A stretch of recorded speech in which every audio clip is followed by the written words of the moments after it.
بچوں تعارف کے حوالے سے سب سے پہلے آپ غالب کا نام دیکھ لیں کہ غالب کا پورا نام تھا اسد اللہ خان، اور پھر بعد میں غالب تخلص آپ نے کیا۔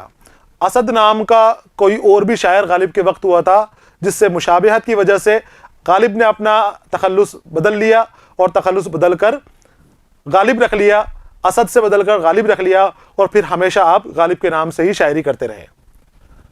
اسد اللہ خان نام پہلے اسد اور بعد میں غالب تخلص اختیار کیا۔ نجم الدولہ، دبیر الملک، نظام جنگ یہ آپ کے خطابات ہیں، اور مرزا نوشہ آپ کی عرفیت ہے، آپ کو مرزا نوشہ بھی کہا جاتا تھا۔ 27 دسمبر 1797 کو آگرہ میں پیدا ہوئے۔ آپ کے دادا مرزا کوکان بیگ شاہ عالم بادشاہ کے زمانے میں ہندوستان آئے۔ جو آپ کے دادا ہیں کوکان بیگ شاہ عالم کے زمانے کے اندر ہندوستان کے اندر آئے، اور جو آپ کا سلسلہ ہے یہ ترک سے ملتا ہے، سلجوقی ترکوں سے جا کر ملتا ہے۔ سلجوق سلطنت کے آس پاس سے آپ یہاں پر آئے اور ہندوستان میں آ کر آپ بس گئے۔ ہندوستان میں آئے اور دربار میں عزت پائی۔ مرزا کے والد عبداللہ بیگ مختلف ریاستوں میں مامور رہے اور بعد میں کسی لڑائی میں ہلاک رہے۔ ہندوستان کے اندر آنے کے بعد جو آپ کے دادا تھے وہ بھی دربار سے منسلک رہے، اور آپ کے جو والد صاحب ہیں وہ بھی الگ الگ ریاستوں کے اندر ملازمت کرتے رہے۔ الور ریاست میں بھی آپ ملازم تھے، اور کہا جاتا ہے کہ الور کے اندر ہی راج گڑھ میں لڑائی ہوئی، اس لڑائی کے اندر ہی آپ راج گڑھ کے اندر شہید ہوئے۔ آپ کے والد کے بارے میں کہا جاتا ہے یہ۔ والد کی وفات کے بعد مرزا کی تعلیم و تربیت ان کے چچا نصر اللہ بیگ نے کی، جو انگریزی فوج میں رسالہ دار تھے۔ مرزا نے ابتدائی تعلیم شیخ معظم سے حاصل کی، اور مرزا کی شادی 13 برس کی عمر میں نواب الہی بخش خاں کی بیٹی امراؤ بیگم سے دلی میں ہوئی، اور اس کے بعد مرزا نے مستقل طور پر دہلی میں ہی سکونت اختیار کی۔ آپ کے والد کے انتقال کے بعد آپ کے چچا نصر اللہ بیگ نے آپ کی پرورش کی، آپ کی جو ذمہ داریاں ہوتی ہیں، آپ کی پڑھائی لکھائی کی، اپنی معاش کی، آپ کے دوسرے جو شوق تھے، خرچے تھے، ان سب کی ذمہ داری نصر اللہ بیگ نے لی۔ نصر اللہ بیگ کا بھی انتقال ہو گیا۔ ان کے انتقال کے بعد غالب کی پینشن بنا دی گئی، اور اس پینشن سے ان کا گزارا چلنے لگا۔ پینشن بنی تھی نصر اللہ بیگ کی اہلیہ اور ان کے بیوی بچوں وغیرہ کی، جو آپ کی چچی تھی غالب کی، اس کے ساتھ ہی غالب کی پینشن بھی جوڑ دی گئی، تو بہت کم حصہ اس پینشن کے اندر سے غالب کو ملتا تھا، تو پریشانیوں کا دور غالب کا شروع ہو گیا تھا۔ والد کا پہلے ہی انتقال ہو گیا تھا۔ چچا کے انتقال کے بعد ایک جاگیر کے عوض 700 روپے سالانہ بطور پینشن غالب کو ملتی تھی۔ 700 روپے پینشن غالب کی بندھی، اور 1857 کے غدر میں مرزا کو بڑی تکلیفوں سے دوچار ہونا پڑا۔ مرزا غالب جو ہیں لال قلعے سے وابستہ تھے۔ لال قلعے کے اندر اس وقت جو مغل بادشاہ تھے بہادر شاہ ظفر، وہ ادیبوں کی، شاعروں کی، شعراء کی بہت زیادہ عزت کرتے تھے، اور زیادہ تر جو دہلی کے شعراء تھے وہ ان کا مغل دربار سے آنا جانا تھا، ان کی وابستگی تھی۔ 1857 میں جب غدر ہوا، ہماری پہلی جنگ آزادی کی تحریک ہوئی، تو جب وہ تحریک ناکام ہو گئی تو انگریزوں نے اس تحریک سے وابستہ لوگوں سے، یا اس تحریک کے ساتھ جو لال قلعے سے جڑے ہوئے لوگ تھے، لال قلعے سے جو وابستہ لوگ تھے، ان سب کے اوپر بھی ظلم و ستم کیے، سب کو خوب پریشان کیا، طرح طرح کی ان کو سزائیں دی گئیں، طرح طرح سے ان کو پریشان کیا گیا۔ ان پریشان ہونے والوں کے اندر غالب بھی شامل تھے، کیونکہ غالب تو بہادر شاہ ظفر کے استاد تھے۔ محمد ابراہیم ذوق جو بہادر شاہ ظفر کے استاد تھے، جب ان کا انتقال ہو گیا تو غالب کی ذہانت کی وجہ سے بہادر شاہ ظفر نے غالب کو اپنا استاد مقرر کر لیا تھا۔ تو استاد مقرر ہونے کی وجہ سے یہ سیدھے سیدھے ان سے وابستہ تھے لال قلعے سے۔ انگریزوں نے جب لال قلعے کو قبضے میں لیا تو اور بہادر شاہ ظفر کو تو رنگون بھیج دیا، وہاں پر ان کو قید کر لیا گیا، اور ان سے جو جڑے ہوئے لوگ تھے ان کو طرح طرح سے پریشان کیا گیا۔ غالب کو بھی پریشان کیا گیا، سزائیں دی گئی، تو غالب کو بڑی تکلیفوں کا سامنا کرنا پڑا۔ کئی مہینوں تک گھر میں مقید رہے، گھر میں قید کر دیا گیا ان کو۔ مغل دربار سے وابستگی کے سبب ان کی پینشن روک دی گئی، اور بعد میں بڑی کوششوں سے پینشن بحال ہوئی۔ غالب نے پھر مقدمہ لڑا، جگہ جگہ عرضیاں لگائیں، اس کے بعد ان کی پینشن شروع ہوئی۔ انگریزوں نے کہا کہ یہ تو ہمارے غدر پھیلانے والے لوگوں کے ساتھ تھے، ان کو ہم کیسے پینشن دے سکتے ہیں، سب کی پینشن روک دی۔ تب غالب کو اور ذرا پریشانیاں سامنے آئیں، جیسے تیسے کر کے ان کی پینشن شروع ہوئی، اور لیکن پھر وہ بھی اتنی معمولی تھی کہ گزر بسر ہونا مشکل تھا۔ مرزا اپنی فیاضی اور فراخ دلی کے سبب ہمیشہ پریشان حال رہے۔ جو ان کا ہاتھ تھا بہت خلاصہ تھا، فراخ دل تھے، اس وجہ سے بھی ان کو بہت زیادہ پریشانیاں پوری زندگی بھر آتی ہی رہیں۔ مرزا کو شعر گوئی کا شوق بچپن سے تھا، پہلے فارسی اور بعد میں اردو میں شاعری کرنے لگے۔ مرزا اپنی غیر معمولی ذہانت اور جدت پسند طبیعت کے سبب بہت جلد کامل اساتذہ میں شمار ہونے لگے۔ جدت پسند، جدیدیت پسند، جو عام روایتی طرز و تحریر چل رہی تھی اس وقت غزلیات کی یا شعر و شاعری کی، مرزا غالب اس کے عامل نہیں تھے۔ انہوں نے ان کو ترک کر کے، ان چیزوں کو چھوڑ کے اپنے کلام کے اندر شاعری میں جدیدیت لے کر آئے۔ اونچے خیال تھے اور بہت ذہین تھے، ذہانت آپ کی بہت زیادہ تھی، بہت سمجھدار تھے، اچھا آپ دماغ رکھتے تھے۔ تو آپ نے غزل کے اندر، جو اپنے کلام کے اندر جدت پسندی لے کر آئے، جدیدیت اپنے کلام کے اندر یہ غالب لے کر آئے۔ تو بہت جلدی ہی جب ذہین تھے اور اچھے تھے، اچھے اشعار لکھتے تھے، تو بہت جلدی کامل اساتذہ میں آپ کا شمار ہونے لگا۔ ذوق کے انتقال کے بعد بہادر شاہ ظفر نے انہیں اپنا استاد مقرر کر لیا۔ اسی طرح انہیں درباری سرپرستی حاصل ہوئی، اور آخر 72 سال کی عمر میں 15 فروری 1869 کو دہلی میں ہی رحلت پائی، چھٹکارا پایا، یعنی دہلی میں ہی آپ کا انتقال ہو گیا، اور درگاہ حضرت نظام الدین اولیاء کے احاطے میں آپ کو دفن کیا گیا۔ اس کے قریب ہی، درگاہ نظام الدین اولیاء رحمۃ اللہ علیہ کے قریب ہی آپ کو دفن کیا گیا۔ یہ تھی بچوں غالب کی زندگی سے متعلق مختصر سی معلومات کہ ان کی زندگی میں کیا کیا گزرا، کس طرح سے غالب کی زندگی گزر بسر ہوئی۔ اب آتے ہیں ان کی کلام کی خصوصیات کے اوپر کہ غالب کس طرح سے لکھتے تھے، کیا کیا لکھتے تھے۔ وہ دیکھیے آپ، غالب ایک ذہین اور صاحب فکر انسان تھے۔ صاحب فکر رکھنے والے، سوچ رکھنے والے، اپنی خود کی ان کی سوچ تھی۔ وہ کسی کے پیچھے، کسی کے دیے ہوئے فکر کے اوپر، تفکرات پہ نہیں کام کرتے تھے، وہ خود اپنے خیالات کو نکالتے تھے۔ انہوں نے اردو غزل کو اپنے اچھوتے انداز اور بیان سے مالا مال کر دیا۔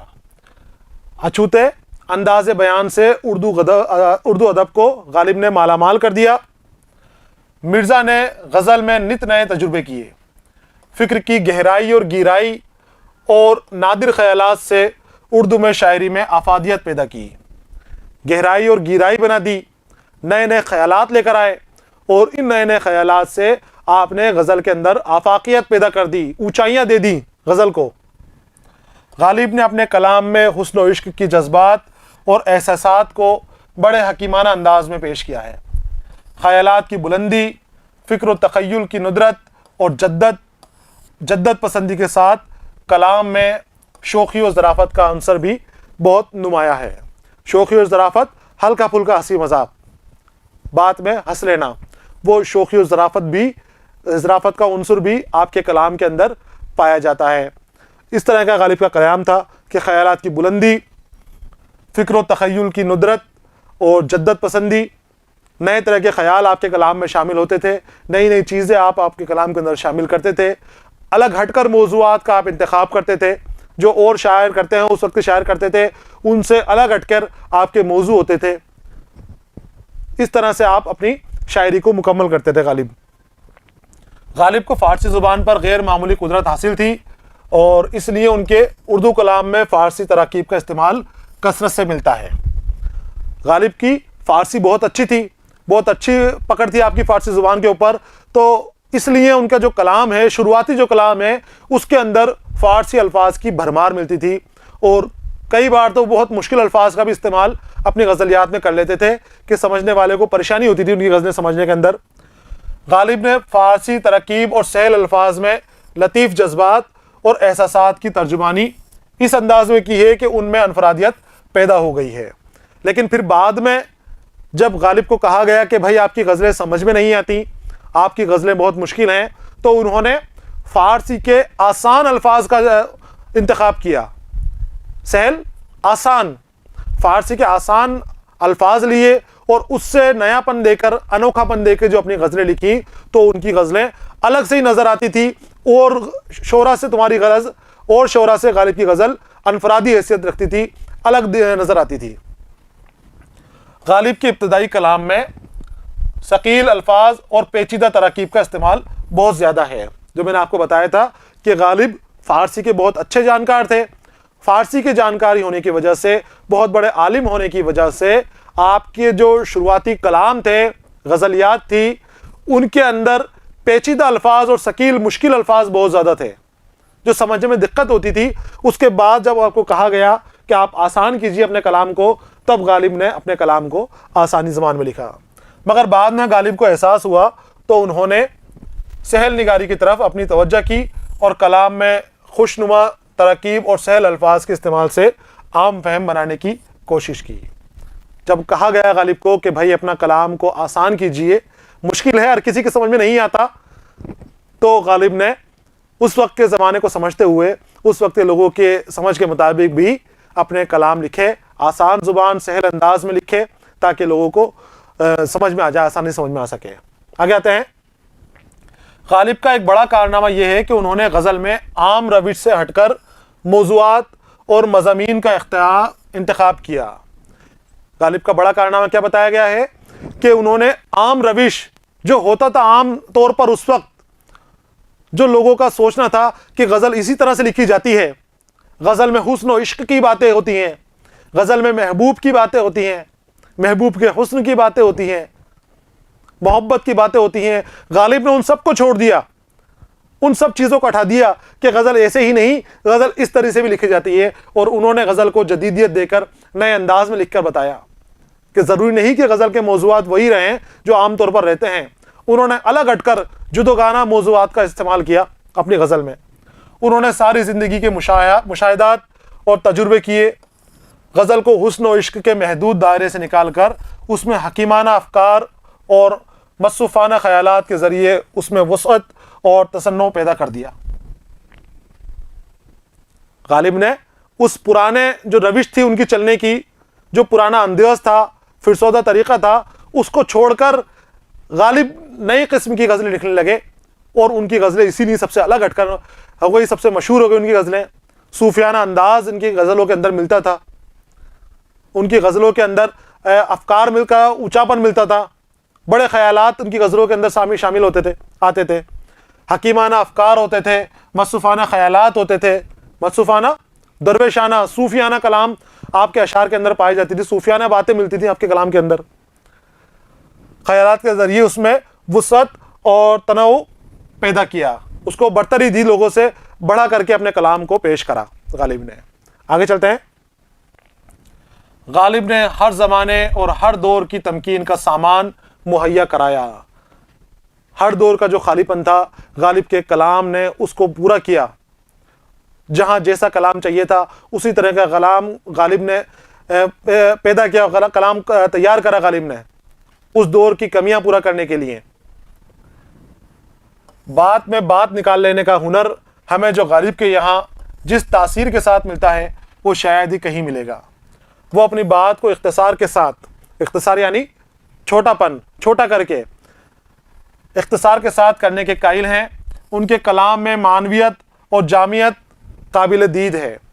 جامعیت بڑے مدوں کو، طویل مدوں کو جمع کر لینا، چھوٹا کر دینا، بڑی باتوں کو چھوٹا کر دینا، اور معنویت چھوٹا کرنے کے بعد بھی اسے معنی پیدا کرنا کہ وہ غزلیں کسی کام آ جائیں، کچھ اصلاح کر دیں، تو ان میں معنویت بھی پائی جاتی تھی اور جامعیت بھی غالب کی غزلوں کے اندر پائی جاتی تھی۔ وہ پرانے اور فرسودہ مضامین کو اپنے انداز فکر اور تخیل کی بلندی سے اچھوتا اور نادر بنا دیتے ہیں۔ پرانے جو انداز تھا لکھنے کا، اس کو چھوڑ کر انہوں نے نئے انداز میں لکھی، اور نئے انداز میں لکھی کہ ان کی برابری کوئی اور شاعر، کوئی اور ادیب نہیں کر سکا۔ جو کلام غالب نے لکھ دیے وہ کلام کوئی دوسرا شاعر نہیں لکھ سکا۔ اپنا انداز فکر کرنے کا نیا پن انداز، ان کا خود کا انداز کیا تھا، اور تخیل کی بلندی، بلند خیالی، آگے کی بات سوچنا، اونچائیوں والی بات سوچنا، چھوٹی موٹی چیزوں کو چھوڑ دینا، پرانی چیزوں کو چھوڑ دینا، تو نیا پن اور جدیدیت غالب اپنی غزلوں کے اندر لے کر آئے۔ آگے آتے ہیں۔ غالب نہ صرف ایک باکمال شاعر تھے بلکہ خوش فکر اور نثار بھی تھے۔ انہوں نے اردو فارسی اور دونوں زبانوں میں اپنی بے مثال نثری کارنامے انجام دیے ہیں۔ غالب شاعر تو تھے ہی، ساتھ ہی ایک اعلیٰ پائے کے نثر نگار بھی تھے۔ جو ان کی نثر ہے، جو خطوط کے ذریعے، رسالوں کے ذریعے، دیپاچوں کے ذریعے ہمیں نظر آتی ہیں، تو وہ بھی اپنے آپ میں ایک الگ مقام ہے ان کا بھی، وہ بھی اپنی ایک الگ جگہ رکھتی ہے کہ نظم تو ہے ہی غالب کی، غزلیں تو ہیں ہی اچھی، ساتھ ہی ان کی نثر نگاری میں بھی ان کا کوئی ثانی نہیں ہے۔ غالب کے دوستوں کا ایک وسیع دائرہ تھا جن سے وہ ہر وقت خط و کتابت کر کے اپنا دل بہلاتے تھے، اور شاعری کے علاوہ ان کے گزرا اوقات کا ذریعہ بھی تھا۔ غالب کی فطرت یہ تھی، طبیعت یہ تھی، بہت سارے دوست ان کے تھے، ان کی فطرت کے طبیعت کی وجہ سے خوش دل تھے، ہنسی و ظرافت سے لوگوں سے ملتے تھے، ہنسی مذاق کے شوق تھے، سب سے دل کھول کر ملتے تھے، محبت کے ساتھ لوگوں سے ملتے تھے۔ تو بہت بڑا ان کا دائرہ تھا، وسیع دائرہ تھا آپ کے دوستوں کا۔ اب ان دوستوں سے کیسے ملیں؟ ساتھ ہی ایک بات اور بتا دوں کہ غالب سیاح بھی تھے، گھومنے پھرنے کے شوقین تھے، گھومنے پھرنے کے اور ملنے کے شوقین تھے، تو جگہ جگہ الگ الگ شہروں میں ان کے دوست تھے، شاگرد تھے، چاہنے والے تھے۔ تو غالب خط و کتابت کے ذریعے ان چاہنے والوں سے، دوستوں سے، محسنوں سے باتیں کیا کرتے تھے اپنے خط کے ذریعے، اور وہ خط غالب نے اس طرح کے لکھے، اس انداز میں لکھے کہ ان کے خطوں کو بھی ادبی حیثیت میں حاصل ہو گئی۔ اس طرح کے خطوط غالب نے لکھے۔ غالب نے دوستوں کو جو خطوط لکھے وہ اردو میں بڑی اہمیت رکھتے ہیں۔ انہوں نے ایک طرز خاص کی ایجاد کی، انہوں نے خطوط میں مروجہ القاب اور آداب کو ترک کیا۔ جو رواج کے مطابق القاب و آداب چلتے تھے، لمبے چوڑے القاب و آداب پرانے خطوں کے اندر لکھے جاتے تھے۔ یہاں کہہ رہے ہیں کہ غالب نے ایک طرز خاص کو ایجاد کیا، ایک نئی طرز آپ نے ایجاد کی خط لکھنے کے لیے۔ آپ سے پہلے جو روایتی خط لکھے جاتے تھے، بہت لمبے چوڑے القاب و آداب کا استعمال کیا جاتا تھا، طرح طرح سے ایک ہی شخص کو نوازا جاتا تھا، ایک ہی شخص کو مخاطب کیا جاتا تھا۔ غالب نے ان کو سب کو منع کر دیا کہ وہ طریقہ نہیں لکھنا۔ غالب نے خود کا ایک نیا طریقہ بنایا، اور غالب نے مراسلے کو مکالمہ بنا دیا۔ خط کو اس انداز میں لکھتے تھے کہ جیسے عام بول چال کے اندر لکھتے ہیں، عام بول چال کے اندر خط لکھے آپ نے۔ بے ساختگی سے بات کرتے تھے، شوخی اور ظرافت سے بات کرتے تھے۔ جو بناوٹ تھی وہ ساری کی ساری خطوں سے نکال دی غالب نے، نیا انداز غالب نے ایجاد کیا۔ تو جو رواج کے مطابق پرانے القاب و آداب چلتے تھے، تو غالب نے جو اپنا طریقہ ایجاد کیا، غالب نے اپنے طریقے کے اندر وہ القاب و آداب بالکل ہٹا دیے۔ بے محل اور بے موقع گفتگو سے پرہیز کیا۔ بے محل اور موقع جس کا کوئی وہاں پر ہونا ظاہر ہی نہیں ہوتا، ہونے کی کوئی وقت ہی نہیں ہے، وہاں پر وہ چیز ہونی نہیں چاہیے، اور وہ چیز وہاں پر ہو تو اس کو بے محل اور بے موقع کہیں گے کہ کچھ کام نہیں ہے اس کا، کچھ اس کا یوز نہیں ہے، اور پھر وہ چیز وہاں پر ہے۔ تو غالب نے ان الفاظ کو جو بے محل اور بے موقع تھے ہٹا دیے وہاں سے، اور صاف کر دیا کلام کو، اردو خطوں کو بالکل صاف کر دیا، صاف کر کے پیش کیا۔ آگے آتے ہیں، زبان بے تکلف، سادہ اور پرلطف استعمال کی، انداز ایسا گویا وہ شخص آمنے سامنے بیٹھ کر گفتگو کر رہا ہو۔ اس طرح سے انداز میں غالب خط لکھتے تھے کہ ایسا لگتا تھا کہ جیسے جس کو خط لکھا ہے وہ غالب کے سامنے ہی بیٹھا ہوا ہے، اور غالب اس سے گفتگو کر رہے ہیں، اس سے بات چیت کر رہے ہیں، اس سے حال چال پوچھتے تھے، دریافت کرتے تھے اس سے حال چال خط کے اندر۔ حالانکہ اس کا جواب آئے گا جب آئے گا، لیکن غالب اپنے سوال ابھی اس کے اوپر داغ دیتے تھے۔ بعد میں غالب کے لکھے ہوئے خطوط مختلف مجموعوں کی شکل میں شائع ہوئے۔ اب مجموعے کے نام اردو معلی، عود ہندی اور خطوط غالب ان کے خطوط کے مجموعے ہیں۔ اس کے علاوہ غالب کے دیگر تصانیف میں دیوان غالب، کلیات نظم فارسی، مثنوی شان نبوت ولادت، چراغ دیر، دستمو اور قاطع برہان وغیرہ اور قابل ذکر ہیں۔ یہ جو ہیں غالب کے خطوطوں کے مجموعے دیے ہیں، اور اس کے بعد غالب کے جو کلام الگ الگ ناموں سے شائع ہوئے ہیں، ان کلام کے نام یہاں پر شامل کر لیے گئے، یہاں پر دے دیے گئے ہیں۔ تو آپ کو بتایا گیا ہے کہ غالب کے لکھنے کی خصوصیت کہ جدت پسند تھے، پرانی بول چال کو، پرانی چیزوں کو آپ نے ہٹا دیا، غزل کے اندر بھی نیا پن لے کر آئے، اور نثر کے اندر بھی غالب نیا پن لے کر آئے۔ آگے آتے ہیں، غالب کی شخصیت اردو شعر و ادب کے لیے گراں مایہ سرمایہ ہے، ایسا سرمایہ جس کی چمک رہتی دنیا تک قائم رہے گی۔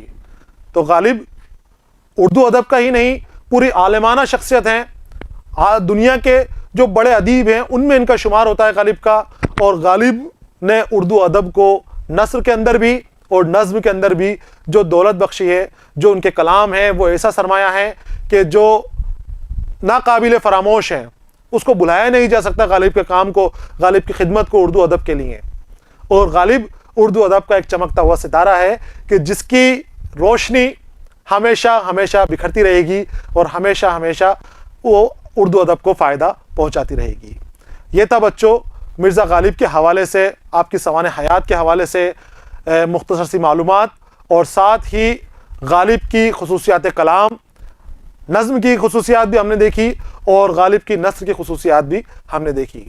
اگلے حصے کے اندر ہم اب غالب کے جو غزل ہیں ان غزلیات کو شروع کریں گے اور پھر سوال و جواب کریں گے۔